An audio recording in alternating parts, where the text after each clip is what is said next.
Can you imagine living without peanut butter, sugary treats, breadcrumbs, or condensed milk?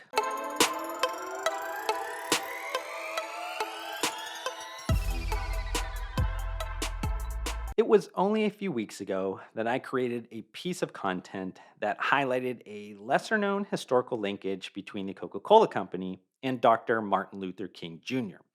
In that content, I stated I wasn't sure if this unofficial content series will eventually become an official one, and I still don't know that yet. But I do want to more frequently share obscure CPG industry historical stories that I find interesting. Now, I'm highly motivated to do this for mainly two reasons. Firstly, I'm a big believer that the more you study history, the more you can anticipate the future.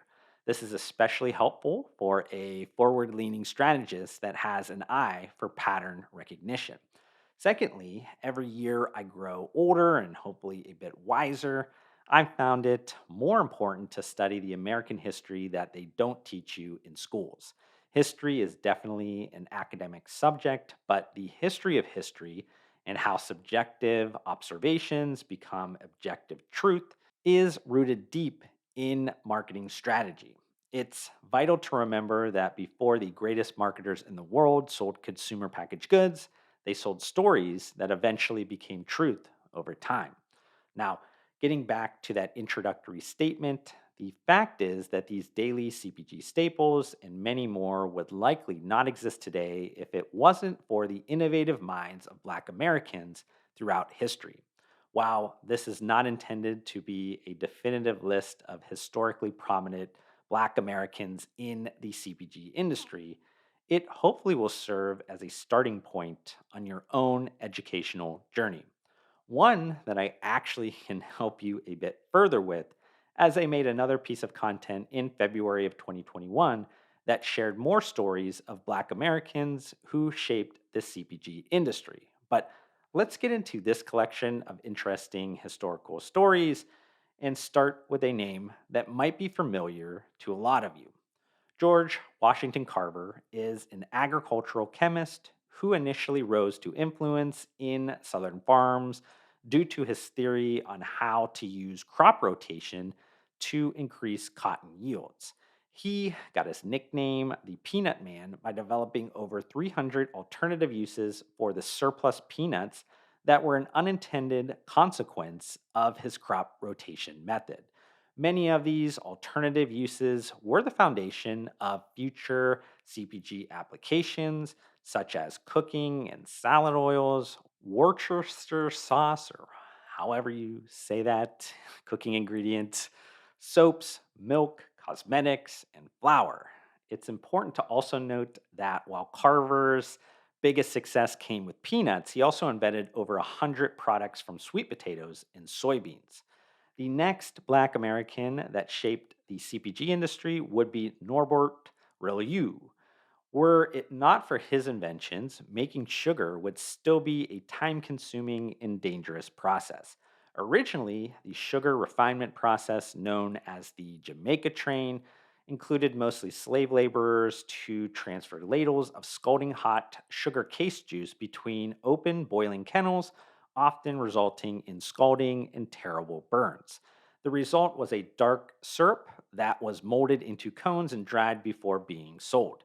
In the mid 1830s, Norbert Rillieux developed the multiple effect evaporator, which was a system that harnessed the energy of vapors rising from the boiling sugar cane syrup and passed those vapors through several chambers, leaving in the end sugar crystals. It's the multiple effect evaporator that allowed the sugar industry in the United States to eventually dominate the market. His process is still used today in sugar production as well in the manufacturing of condensed milk, soap, glue, and many other CPG products. Next, I'd like to talk about maybe a more recent Black American that shaped the CPG industry. What originally served as a creative outlet from her TV production job, Lisa Price, with the encouragement of her mother, Carol, used $100 in cash to craft a small collection of homemade natural skin and hair care products and began selling them at a local flea market in 1993. Noticing a scarceness of natural products for black women at the time, Lisa Price found massive success across large retail channels with her brand Carol's Daughter. It was these products and retail placements that were pivotal in jumpstarting the billion-dollar black hair care market. In 2014, Lisa Price sold Carol's Daughter to beauty conglomerate L'Oreal. Sticking with innovative black American females that shaped the CPG industry, Mary Beatrice Davidson Kenner took her childhood fascination of trying to make everyday life more convenient and turned it into a total of 5 patents, which I believe is still the greatest number of patents awarded to a black woman by the US government. It was Kenner's first patent in 1957 that would have the most impact on the CPG industry. This revolutionary invention was the adjustable elastic belt that held sanitary napkins in place and was far superior to preventing leaks compared to cloth pads and rags used at the time. This invention was the precursor to menstrual pads that women still use today. The next black American that shaped the CPG industry was Joseph Lee. Having worked in a bakery from a young age, Joseph Lee eventually became the owner of 2 restaurants in Boston, Massachusetts. Troubled by the enormous amount of unsold bread his kitchens discarded because it was a day old or more, and believing that breadcrumbs were superior to cracker crumbs for coatings, Joseph Lee invented a machine that would convert day old bread into breadcrumbs. That wasn't Joseph Lee's only invention, though, as he also patented the idea for an automatic bread maker that mixed and kneaded the dough. This became the basis for the similar devices like stand mixers that is still used in homes and commercial kitchens worldwide today.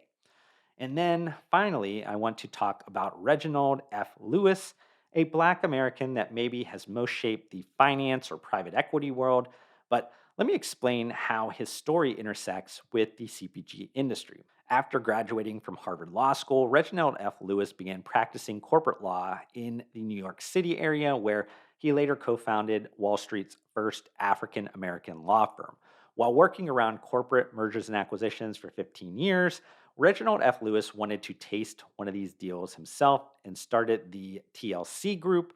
Only a few years later, TLC Group would purchase the international assets of Beatrice Foods, which included 64 companies in 31 countries. The newly formed TLC Beatrice International would grow to over $1 billion in annual revenue, making it the first black owned business in history to reach that business milestone. If the Beatrice Foods name doesn't ring a bell, maybe brand names like Tropicana, Dannon Yogurt, and Jolly Rancher do. They were among dozens of brands owned at different times by Beatrice Foods that eventually became Conagra brands. But I hope you enjoyed this YouTube video. If you did, consider hitting the like button to support me. Also, thank you to everyone that helped me reach my short-term goal of 2,000 subscribers recently. I guess it's time to reach higher and go for 3,000 now. I'd love to see you join me on this journey, but we need to fix the fact that 70% of you that are watching this YouTube video right now are not subscribed to my channel, and that makes me extremely sad. But I do want to thank you for tuning in, and I'll see you on the next one.